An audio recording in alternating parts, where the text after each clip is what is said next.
আসসালামু আলাইকুম। আমি বিভিন্নভাবে জানতে পারলাম যে আমি কেন মিডিয়াতে অনুপস্থিত। এটা নিয়ে সোশ্যাল মিডিয়াতে বিশেষ করে বিভিন্ন জল্পনা কল্পনা হচ্ছে এবং কেউ কেউ এই ধরনের আজগুবি কথাও বলছেন যে আমি নাকি বিদেশে চলে যাচ্ছি।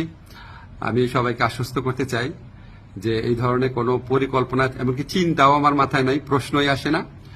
আমি মনে করি এই ধরনের গুজব, গুঞ্জন এবং আজগুবি বিভিন্ন তথ্য যারা ছড়াচ্ছেন, এটা হচ্ছে আজকে ছাত্র জনতার যে ঐতিহাসিক জুলাই বিপ্লবের মাধ্যমে আজকে যে জনগণের প্রত্যাশা সৃষ্টি হয়েছে সেটাকে বিভ্রান্ত করা এবং জনমনে অহেতুক প্রশ্ন সৃষ্টি করার একটা অসৎ উদ্দেশ্যে করা হচ্ছে।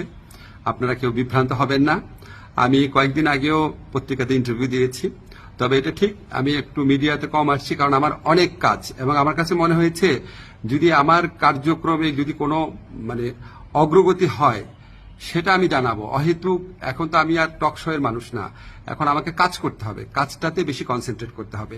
তো আমার প্রবাসী কল্যাণ মন্ত্রণালয় এবং আইন মন্ত্রণালয় দুই ক্ষেত্রেই কিছু অগ্রগতি হচ্ছে। অল্প কিছুদিনের মধ্যে আপনাদেরকে অগ্রগতিগুলো জানাবো। আর এই ধরনের গুজব গুঞ্জন যারা রটাচ্ছে তাদেরকে আমি অনুরোধ করব মিনিমাম ইনভেস্টিগেশন করে তারপর এগুলি বলেন, না হলে মানুষ তো আপনাদেরকে মিথ্যাবাদী ভাববে। ঠিক না? এগুলি করা উচিত না।